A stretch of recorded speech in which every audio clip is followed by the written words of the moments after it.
Hi everyone, Merry Christmas! Today I will be reading The Find Outers Book 2, Chapter 1. So let's get started!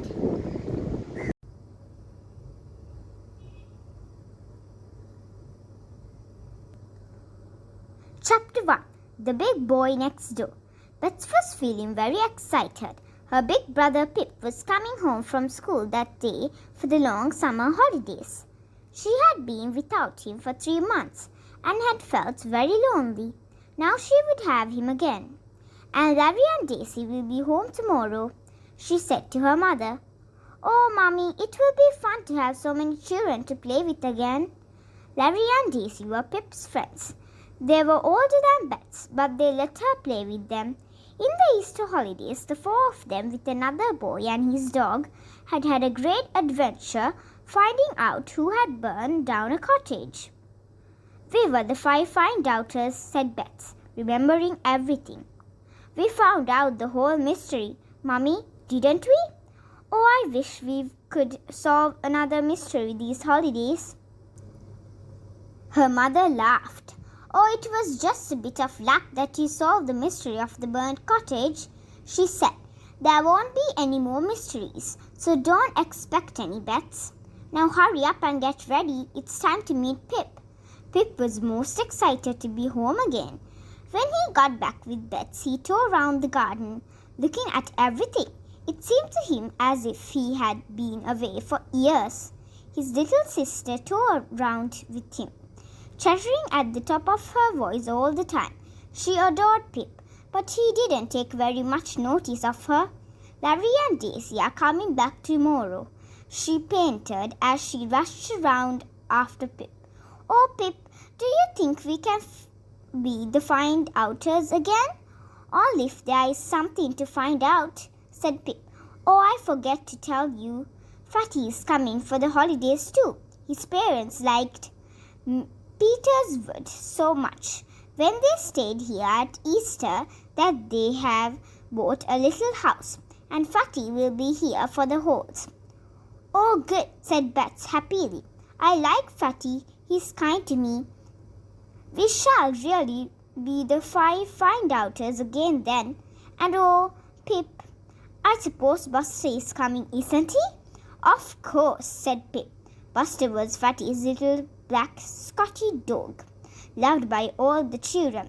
It will be nice to see old Buster again. How do you know about Fatty coming? Asked Betsy, still trotting round after Pip. He wrote to me, said Pip. Wait a minute, I've got the letter here. He sent a message to you in it. The boy felt in his pockets and took out a crumpled letter. Betsy took it from him eagerly. It was very short, writing in extremely neat handwriting. Dear Pip, just to say my parents have bought White House not far from you, so I'll be seeing you in the summer halls. Hope we have another mystery to solve. It would be fun to be the 5 find-outers and dog again. Give my love to little Betsy. I'll pop down and see you as soon as I get back. Yours, Frederick Algernon Trotterville. Why doesn't he sign himself Fatty? Asked Betsy. I think Frederick Algernon Trotterville sounds so silly. Well, Fatty is silly sometimes, said Pip. I hope he won't come back full of himself. Larry and Daisy came back the next day about 3 o'clock. After tea, they raced off to see Pip and Betsy. It was lovely to be all together again.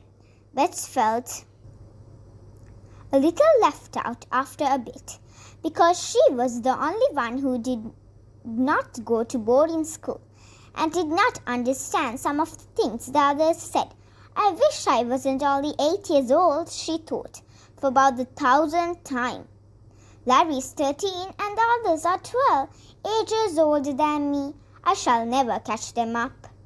Just as they were all exchanging their news and laughing and chattering, there came the scraping of feet up the drive, and a small black Scotty dog hurled himself into the middle of them, yapping excitedly.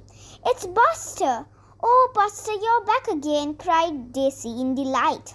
Good old Buster, dear old Buster, you're fatter. Hello, Buster Dog. Glad to see you, old fellow. Darling Buster, I've missed you so. They were all so engaged in making a fuss of the excited little dog that they didn't see Fatty. Buster's master walking up to them, Bet saw him fuss. She jumped to her feet with Squirrel and rushed to Fatty. She flung her arms round him and hugged him. Fatty was pleased. He liked little Bets. He gave her a hug back. The others grinned at him. Hello, Fatty, said Larry. Had a good term? I was top of my form, said Fatty, not looking very modest about it. He's the same old Fatty, said Pip with a grin. Top of this, that and the other, full of brains as usual. Best boy in the school. Shut up, said Fatty, giving Pip a friendly punch. I suppose you were bottom of your form. It was lovely to lie on the grass, play with Buster, and think of the 8 or 9 long sunny weeks ahead. No lessons, no rules, no being kept in or writing out lines. The summer holidays were really the nicest of all. Any news, Bets? Asked Fatty. Any mysteries turned up? Any problems to solve? We are still the 5 fine doubters and dog. Don't forget. I know, said Bets happily.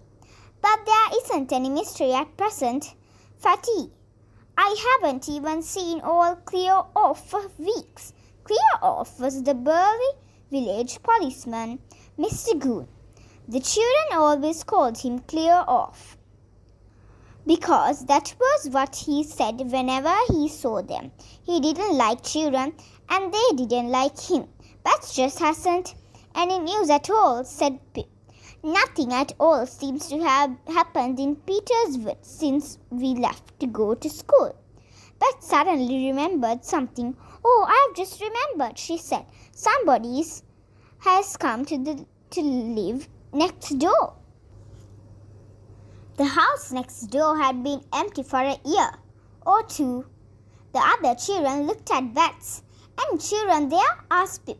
No, said Bets. At least, I don't think so. I've seen a big boy there, but I think he works in the garden. I hear him whistling sometimes.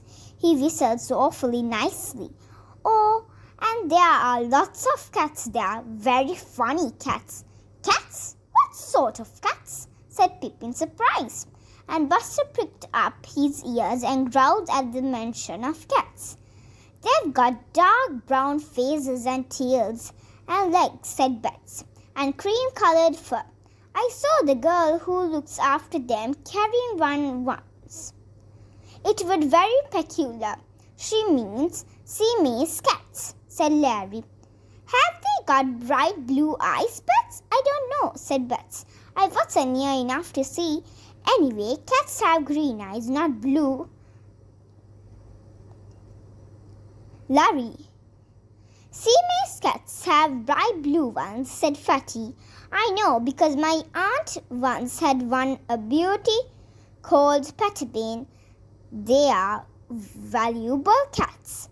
I'd like to go in next door and see them some day, said Daisy, thinking that a cat with bright blue eyes, dark brown face, legs and tails, and cream-colored fur sounded very lovely.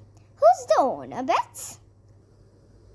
Somebody called Lady Candling, said Bets.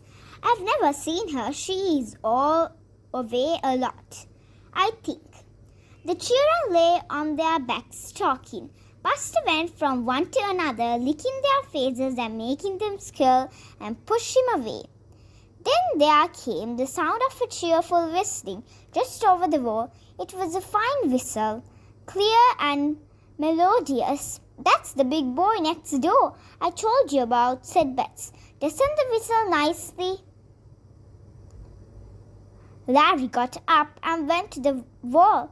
He hopped up on a big flower pot and looked over the wall.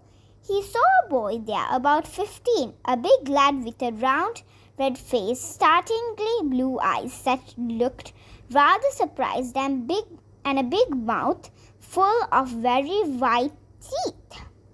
The lad was hole in the bed below the wall.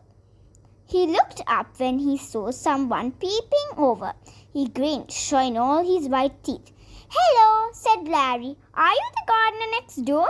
"Locks, no," said the boy, grinning even more widely, "and the gardener's help.